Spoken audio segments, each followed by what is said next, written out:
Welcome to the Episcopal Church of the Holy Communion. We're so glad you have joined us for this sermon. You can find all our sermons at our website, holycommunion.net.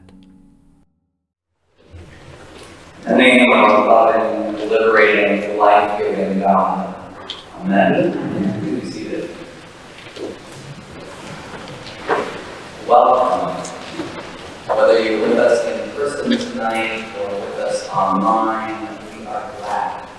If your sister dragged you to church, or your mom sent you the video or the audio of this sermon, welcome. May I be the first to say officially, Merry Christmas. We're glad you're here.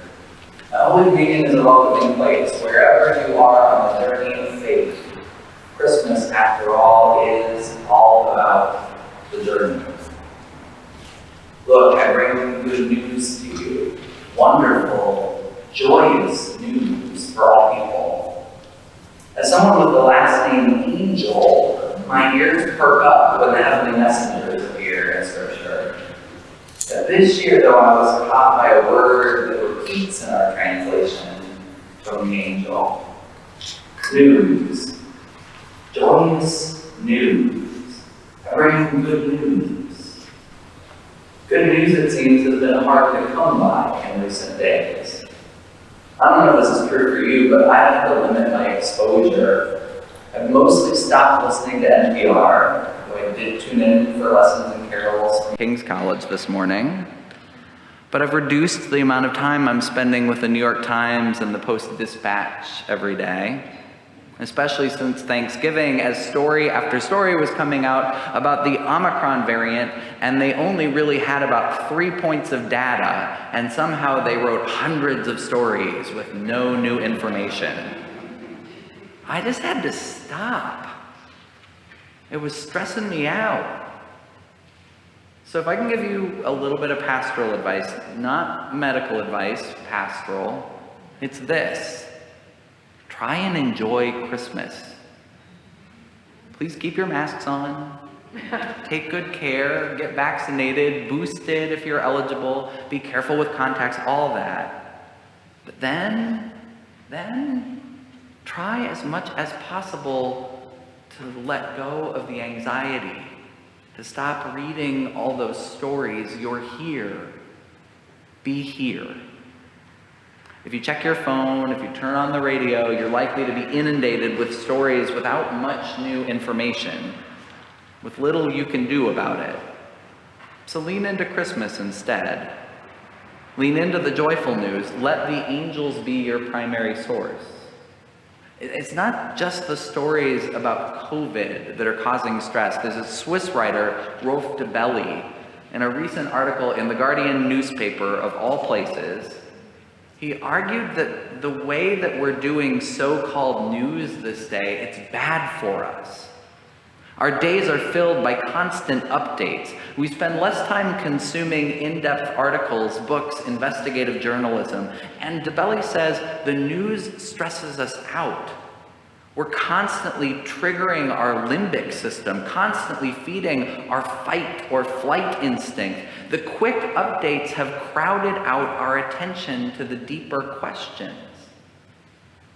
So what strikes me this evening is how little of the angel's message sounds like news, at least by our standards. A child has been born to an unwed mother, to a couple with no shelter. I wish that were news. I wish that when people's lives got as vulnerable as Joseph and Mary and Jesus, that it was news. Because it would mean that it was out of the ordinary. But it's not. So the angels have to get the shepherds past the headlines, past the bullet points. The angels have to get to the questions of meaning.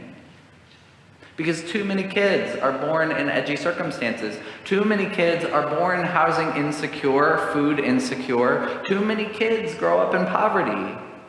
Why is this seemingly unremarkable birth so remarkable? The angels chime in. Hear, here in Bethlehem. Here in this seemingly most unlikely of circumstances, God has done something new.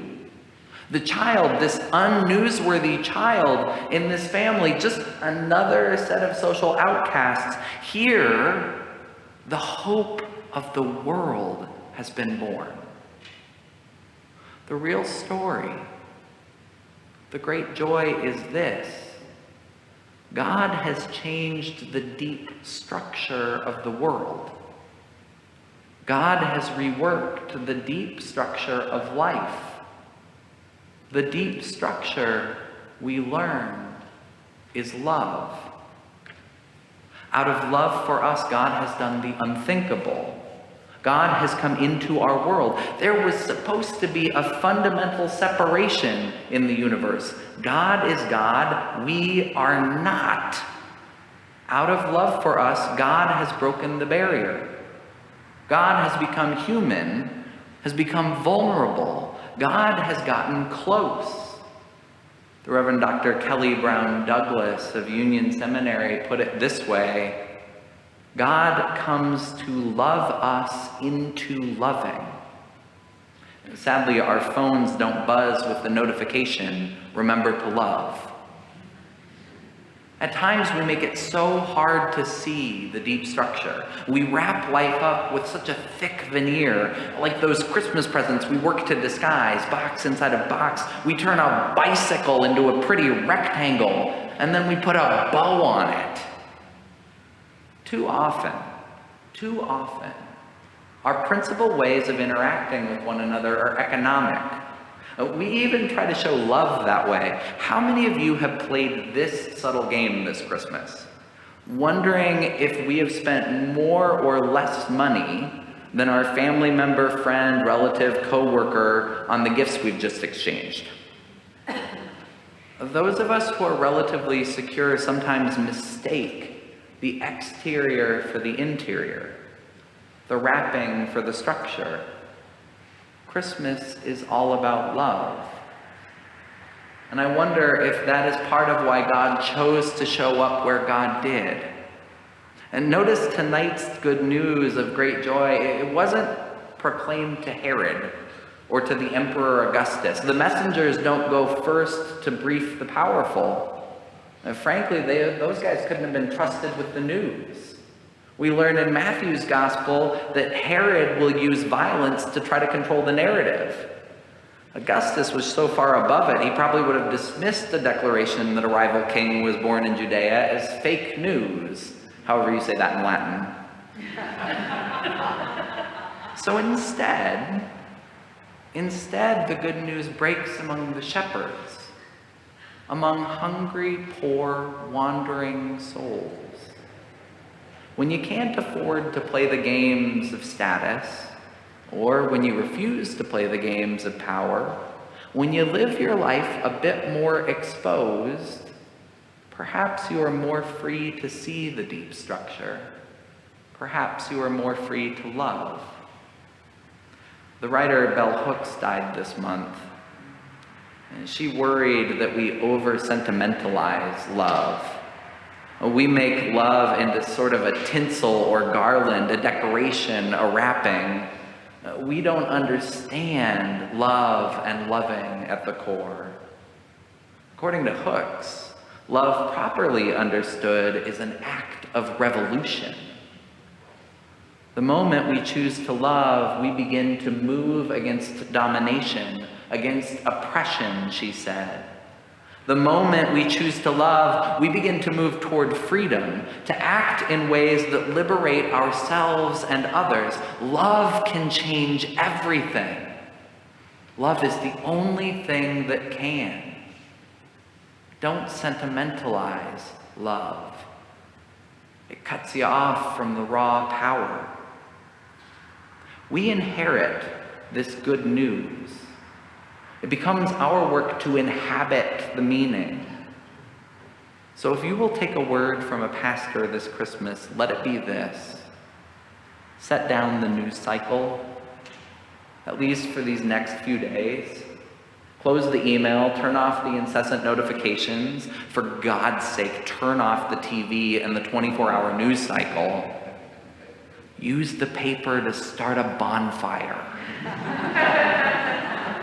You're likely already doing all you can about the news.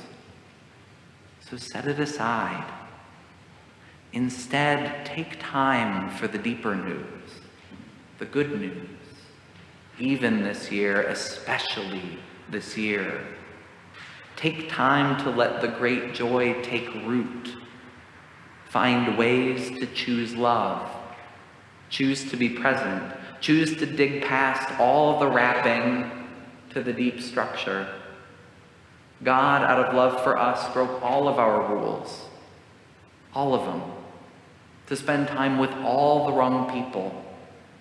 Imagine the world we could build if we likewise chose to go to the edges, to spend our time with those for whom our society makes no room. Imagine what would be possible if we allowed ourselves to be loved into loving. Merry Christmas. Amen.